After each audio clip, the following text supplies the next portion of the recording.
Hello students, in this video class we will discuss poetry. Poetry क्या है, poetry की forms कौन कौन सी होती है और पोइट्री की इम्पोर्टेंट डेफिनेशंस कौन कौन सी है, परिभाषाएं जो अक्सर एग्ज़ाम में देखने को मिलती है। यहाँ से क्वेश्चन अक्सर टीजीटी पीजीटी के एग्ज़ाम में देखने को मिलते हैं। स्टूडेंट्स, सबसे पहले मैं बताना चाहूँगा कि फॉर्म्स ऑफ लिटरेचर की कितनी फॉर्म्स होती है। सो ब्रॉडली हम कह सकते हैं कि लिटरेचर की तीन फॉर्म हमारे सामने होती है, पोइट्री, ड्रामा और प्रोज। यहाँ पर प्रोज आएगा। So students, literature can be divided into three categories, I mean three forms: poetry, drama and prose. Students, as far as poetry is concerned, poetry जिसको हिंदी में हम काव्य कहते हैं, सो पोइट्री क्या है?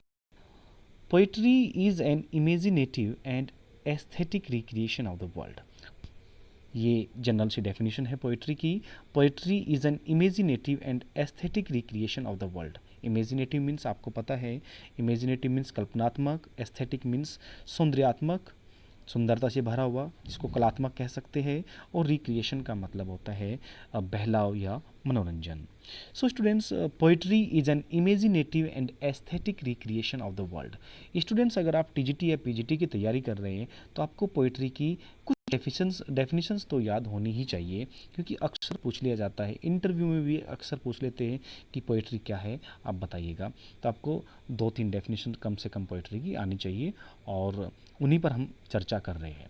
So poetry is an imaginative and aesthetic recreation of the world. The Greeks called poets vates. ये भी क्वेश्चन बनता है कि जो ग्रीक थे, ये ग्रीक लोग जो थे, ये पोएट को क्या बोलते थे? तो ये पोएट को वेट्स बोलते थे। पोएट्स को ये वेट्स बोलते थे, मतलब कि वेट्स का मतलब इनकी भाषा में पोएट था। विच मीन्स अ मेकर और क्रिएटर, जिसका मतलब होता है मेकर और क्रिएटर। ग्रीक लोग ये कहते थे कि गॉड के बाद अगर कोई क्रिएटर है दुनिया में तो वे पोएट्स हैं, मतलब कि वेट्स है। सो ग्रीक लोग पोएट्स को वेट्स कहते थे। ये भी क्वेश्चन अक्सर बन जाता है टीजीटी या पीजीटी के एग्जाम में, जिसका मतलब क्या होता है, मेकर होता है या क्रिएटर होता है, जो रचना करने वाला होता है या बनाने वाला होता है। उसके बाद फ्रेंड्स, सबसे पहले मैं अरिस्टोटल की डेफिनेशन की चर्चा करना चाहूँगा आपसे। अरिस्टोटल की बहुत ही प्रसिद्ध डेफिनेशन है, ये हमें आनी चाहिए। According to Aristotle, a speaking picture with the end to teach and delight. A speaking picture with the end to teach and delight, ये पोइट्री की डेफिनेशन अरिस्टोटल ने दी है। अरस्तु की डेफिनेशन है a speaking picture with the end to teach and delight, मतलब कि पोइट्री एक ऐसी बोलती हुई तस्वीर होती है जिसका एक अंत भी होता है, मतलब कि एक अंत भी होता है उसका। और पोइट्री एक ऐसी बोलती तस्वीर के जैसी होती है जो हमें क्या करती है, हमें शिक्षा देती है और हमें आनंद देती है।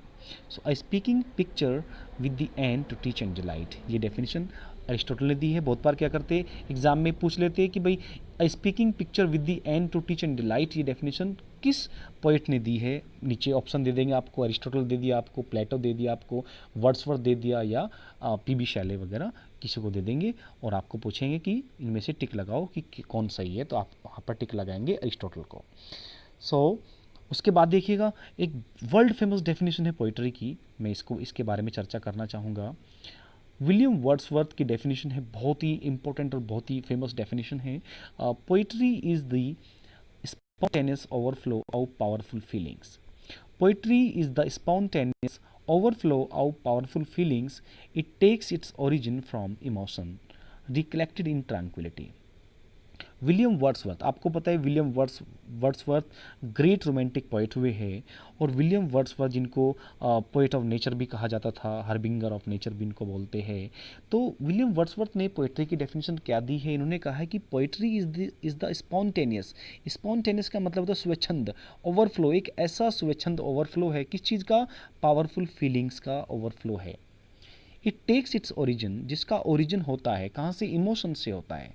और ये इमोशंस, ये भाव कहाँ से पैदा होते हैं, कैसे पैदा होते हैं, रिकलेक्टेड, जिनको रिकलेक्ट किया जाता है कहाँ पर, ट्रैंक्विलिटी में। ट्रैंक्विलिटी का मतलब तो शांति, एकांत में बैठ के जिनको इकट्ठा किया जाता है। तो इसको पोइट्री इन्होंने कहा है विलियम वर्ड्सवर्थ ने।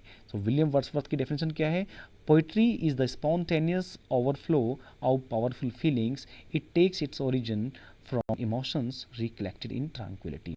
ये डेफिनेशन जो वर्ड्सवर्थ की डेफिनेशन है, बहुत बार ऐसे भी क्वेश्चन आता है कि ये डेफिनेशन वर्ड्सवर्थ ने कहाँ पर दी हुई है। तो इस डेफिनेशन का जो जिक्र है वो in the preface to lyrical ballads. So lyrical ballads की जो प्रीफेस, जो सेकंड एडिशन लिरिकल बैलेड्स का 1800 में आया था, इसमें इस बात का जिक्र है। तो क्वेश्चन ये भी आता है कि इस डेफिनेशन को विलियम वर्ड्सवर्थ ने कहाँ पर दिया है, तो in the preface to lyrical ballads. और ये सेकंड एडिशन है लिरिकल बैलेड्स का, सेकंड एडिशन जो 1800 में आया था, पब्लिश हुआ था। सो स्टूडेंट्स, उसके बाद देखिएगा poetry is musical thought says Thomas Carlyle. ये टॉमस कार्लाइल की डेफिनेशन है, बहुत इजी है और बहुत प्रसिद्ध है। So poetry is musical thought says Thomas Carlyle. So Thomas Carlyle की डेफिनेशन है पोइट्री क्या है, कि पोइट्री म्यूजिकल थॉट्स है, मतलब कि संगीत में विचार जो होते हैं वो पोइट्री होता है। उसके बाद देखिए students, P B Shelley says a great poem is a fountain forever overflowing with the water of wisdom and delight. कि great poem, P B Shelley के विचार में क्या है कि ग्रेट पोम एक ऐसी पोम होती है, मतलब एक ग्रेट पोम एक ऐसे फाउंटेन की तरह होती है जो हमेशा ओवरफ्लो करता है, एक ऐसा वाटर, एक ऐसे वाटर को ओवरफ्लो करता है जो वाटर किस चीज़ का है, जो विजडम का और डिलाइट का है, जिसमें ज्ञान है बहुत सारा और आनंद है बहुत सारा, खुशी है बहुत सारी। ठीक है, एक ऐसे वाटर को ओवरफ्लो करती है एक great poem. A source of an unforeseen and an unconceived delight. और पोइट्री सोर्स होती है अनफोर्सीन एंड अनकंसीव्ड डिलाइट का।